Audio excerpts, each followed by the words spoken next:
Kevin જાય છે વેલો એક છે ને કોમ્પિટિશનમાં રહ્યો છે ટ્રેક 50-50 100 ગુલાબ હોય એક સાથે દેશી ગુલાબ છે તો ફ્લાવર વટાણા અને રીંગણાનું મિક્સ સબ્જી છે અને મેગી મસાલાવાળી બનાવી છે આજે કેવું બન્યું મેગી મસાલાવાળું શાક અને હવે બધા શું કરે છે જો બતાવું બધા અલગ અલગ પ્રવૃત્તિ કરે છે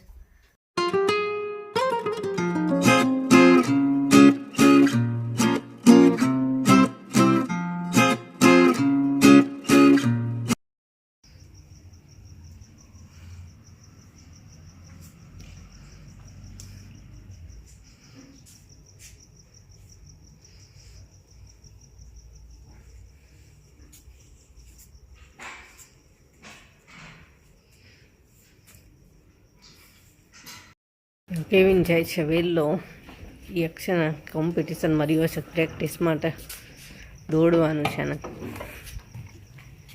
વહેલા જાય 6:30 જેની નથી જો તૈયાર થવાનો છે મોડી જશે બાય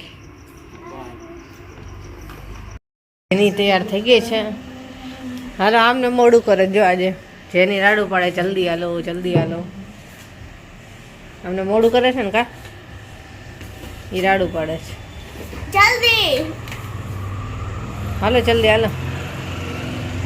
જો ઓરેન્જ વાદળા થયા જો મારા બચ્ચાની મમ્મી આમ ગઈ મોર્નિંગ કેમ છો બધા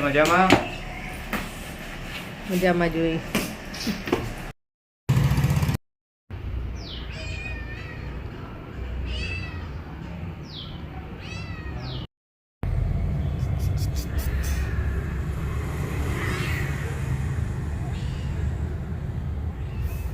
ગુડ મોર્નિંગ જય શ્રી કૃષ્ણ કેમ છો બધા મજામાં જશો તો છોકરાઓને બધા ગયા સ્કૂલે આજ તો કેવિનને કોમ્પિટિશનની પ્રેક્ટિસ કરવાની છે એટલે વહેલો વયો ગયો હતો 6:30 અને જેની નત પછી આજે પપ્પા મૂકવા ગયા હતા પછી ચા નાસ્તો કર્યો અને જો ફ્રેશ થઈ અને મેં તો હવે વિડીયોની શરૂઆત કરું બિલાડીને બચ્ચાની આવી ગયા છે અત્યારમાં અને ગુલાબ જો આજ કેટલા બધા આવ્યા છે જેમ ઠંડી પડશે ને એમ ઢગલા ગુલાબ થશે 50-50 100 ગુલાબ હોય એક સાથે દેશી ગુલાબ છે અને હાલો હવે તો રસોઈ સીધી કરવી છે આજ તો ફ્લાવરનું શાક કરવું છે ભરેલા મરચાં રોટલી અને આજ છે ને કેવિન ટ્યુશનની મિટિંગમાં જવાનું છે ને એ પાછો કેવિનના પપ્પાએ 12:30નો ટાઈમ પસંદ કર્યો છે અલગ અલગ પેરેન્ટ્સને બોલાવે તો 12:30નો ટાઈમ પસંદ કર્યો એટલે હવે હું મારે એક મિનિટનું ન થાય રસોઈને જમવાનું પહેલાં એ બધું પતાવીને આવવું પડશે ને પછી જમવાનું થશે અત્યારે રસોઈ તો કરી નાખું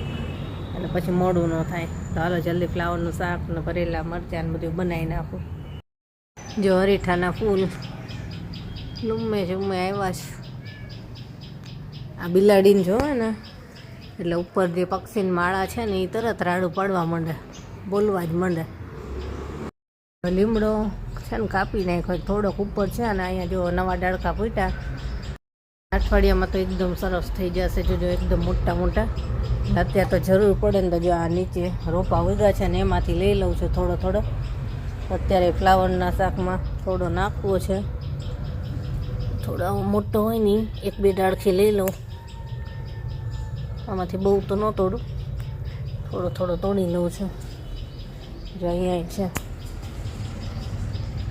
આવા હોય ને એમાંથી 1-2 ડાળખી લઈ લઉં એટલે ચાલે અત્યારે અઠવાડિયામાં ઓલા પાન બધા મોટા થઈ જશે ને પછી વાપરશું તો હાલો જલ્દી ફટાફટ રસોઈ કરી લઉં મિટિંગમાં જવું છે ને એટલે દોડાદોડી થશે આ બીજું બધું આવ્યું છે જો દાળ બફાઈ ગઈ છે બસ વઘાર કરવાનો છે અને દાળમાં તો આજે મિક્સ બધી નથી કરી નહીંતર મગની થોડીક દાળ નાખું મગછડી આવે ને થોડી ચણાની નાખું પણ આજે તો ખાલી તુવેરની દાળ જ લીધી છે અને વઘાર માટે જુઓ આદુ લસણ અને 2 સૂકા લાલ મરચાં આવે ને એ બધું આ રીતે ખાંડી લીધું છે હું છે ને સૂકા 2 લાલ મરચાં ખાંડું સાથે એટલે થોડી સ્પાઇસી થાય અને બહુ સરસ બને છે એ રીતે બનાવીને એટલે થોડુંક વઘારમાં ઝીણું સમારેલું લસણ અહીં નાખશું 1 ડુંગળી એક ટામેટું લીધું છે મોટી સાઈઝનું અને એક લીલું મરચું.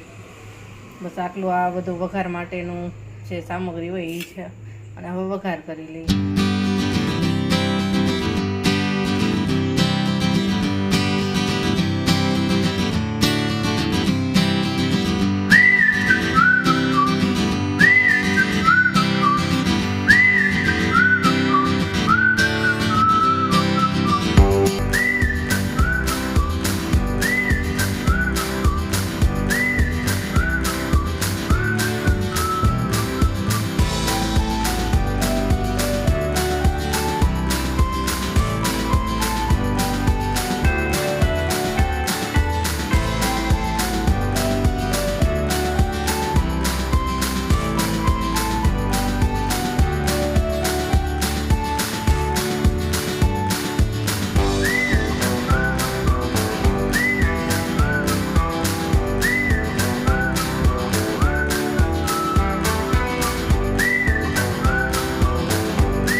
ચાલો જમવા. મીટિંગમાંથી જઈને આવતા રહ્યા અને હવે જમવા બેઠા. બધું બનાવીને જ ગઈ હતી. જો ફ્લાવર, વટાણા અને રીંગણાનું મિક્સ સબ્જી છે અને મેગી મસાલાવાળી બનાવી છે આજે. અને દાલ ફ્રાય છે સ્પાઇસી, ભાત, રોટલી, સલાડ ને છાશ. હાલો જમવા. કેવું બન્યું મેગી મસાલાવાળું શાક? એમને બહુ જ ભૂખ લાગી હતી ને એમને ચાલુ કરી દીધું. હાલો જમવા. જોઈએ કામ બેઠી છે એની. ચાલો બધા જમવા. દાલ ફ્રાય ફેવરેટ છે. આ છે ને કીડી થઈ હતી એટલે એને દૂર બેસાડી આ ચોકના લીટા કર્યા છે. હાલો જમવા. તો સાંજ થઈ ગઈ છે અને બપોરે તો પછી કાંઈ વિડીયો શૂટ કર્યો જ નથી. બપોરે જેમાં પછી વાસણ ને પોતું અને પાછા કપડાં મશીનમાં નાખવાના બાકી હતા. ટ્યુશનમાં ગયા હતા એટલે. અને પાછું એવું થયું કે ટ્યુશનમાં ગયા ને તો ત્રીજે માળે છે હતું. ત્રીજે માળે. તમે શેનો કોર્સ કરો? હે તમે શેનો કોર્સ કરો? હું શેનો કોર્સ કરું છું? હું અહીંયા 11 સાયન્સનો ટ્યુશનનો થાય છે અચ્છા. આકાશમાં. એટલે ત્રીજા માળે હતું અને પાછું આ જેમ ઠંડી પડી છે ને એમ 2-3 દિવસથી ચિકનગુનિયાનો દુખાવો ઉભળ્યો છે. આજ તો હાથમાં સોજોય ચડી ગયો છે દુખાવાને કારણે. એટલે 3 માળ ચડી તો માંડ ત્રીજા માળ તો પહોંચી. બહુ જ જેટલા પગ દુખે ત્યાં લિફ્ટ છે પણ ત્યાં છે ને ખરાબ થઈ ગઈ હતી એટલે સીડી ચડવી જ પડી. એટલે પગે એટલા દુખતા હતા અને આવીને પાછું એટલું કામ કર્યું. પાછી બધી બેડશીટ બદલી. આજ શનિવાર છે તો બદલી નાખી. એટલે બેડશીટ બધી બદલી. પાછા કપડાં મશીનમાં નાખ્યા. એટલું બધું કામ હતું ને તે સાંજે લગભગ 4:30-4:45 થઈ ગયા. ત્યાંથી આવી પછી એટલું કામ કર્યું તો પછી પાછું એટલું કામ પતાવી અને મારે થોડાક વિડીયોનું કામ કરવું હતું એ કર્યું. અને પછી થોડીક વાર માટે આરામ કર્યો. જો આજ તો આખી લાલ થઈ ગઈ છે. આખો દિવસ દોડાદોડી કરી. ના છે ને ચિકનગુનિયાનો દુખાવો 2-3 દિવસથી પણ બહુ જ થાય છે. આપણા સબસ્ક્રાઈબર છે મંજુબેન ચૌધરી, એમણે મને દવા એક બતાવી હતી. એમણે છે ને હર્બલ લાઈફનું કરે છે તો મને એમણે દવા બતાવી હતી કે આ એક દવા લેજો તો તમને મટી જશે એનાથી. પણ દવા તો મારે નથી લેવી. એમને કહેતા હતા એમાં કાંઈ નુકસાની નહીં થાય, લઈ લેજો તો જોશું, પછી નહીં હવે ચાલે હોય તો કંઈક લેશું. અને કહેતા હતા કે તમે 1 લીટર ચા પીવો છે ને એ થોડીક ઓછી કરી નાખો એટલે સારું રહેશે. સારું હાલો હવે અત્યારે કંઈક રસોઈની તૈયારી કરું. થોડોક લોટ બાંધવો છે એ લોટ બાંધી લઉં અને પછી જોઈએ શું કરવું છે. કેમ કે આજે ટ્યુશનમાંથી આવ્યા પછી જમ્યા હતા મોડે. આ બેને કીધું તો છોકરાઓને જમી લેજો પણ ન જમ્યા પછી સાથે જમ્યા. જેની રીસાઈ ગઈ છે. શું થયું મારી ફેર એન્ડ લવલી હજી તો મેં ઢાંકણું ખોલ્યું ને તો એને મસ્તી કરી કે સીધી નીચેથી આખી દબાવી દીધી તો બધી બહાર. હજી તો નવી જ હતી, 2-3 દિવસ જ વાપરેલી હતી. અને ઢાંકણું ખોલ્યું ને એવી એને એવી મસ્તી સૂજી નીચેથી આખી દબાવી દીધી, બધું બહાર નીકળી ગયું. હું એને ખીજાણી તો જો રીસાણી હમણાં થઈ જશે સરખો ને કદાચ ઊંઘ ચડી જશે એવું થાય. 8 વાગ્યાનો ટાઈમ થઈ ગયો છે ને એટલે હાલ રસોઈની તૈયારી કરો ને હજી કપડાં સુકવવાના બાકી છે. મોડેકથી કપડાં મશીનમાં નાખ્યા હતા ને બધી બેડશીટ ને બધું બદલાઈ લીધું ને પછી કપડાં મશીનમાં નાખ્યા એટલે બહુ મોડું થઈ ગયું હતું. તો કાલ સન્ડે છે તો કાલે થોડુંક શાંતિ રહે એટલે આજે જેટલું કામ હોય ને બધું એક્સ્ટ્રા કરી જ લઉં.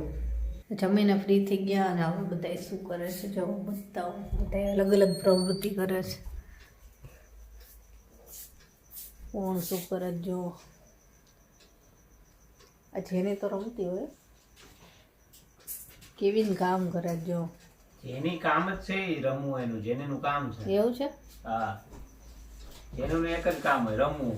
રમવું ને હેરાન કરવાના. એના પપ્પા આવે ને પછી બહુ હેરાન કરી નાખે કા જો કેવીન મજામાં ફૂલ ફૂલ મજામાં. સારું ચાલો આજનો વિડીયો આપણે અહીંયા જ પૂરો કરશું. કાલે મળીશું. Bye good night. નાઇટ.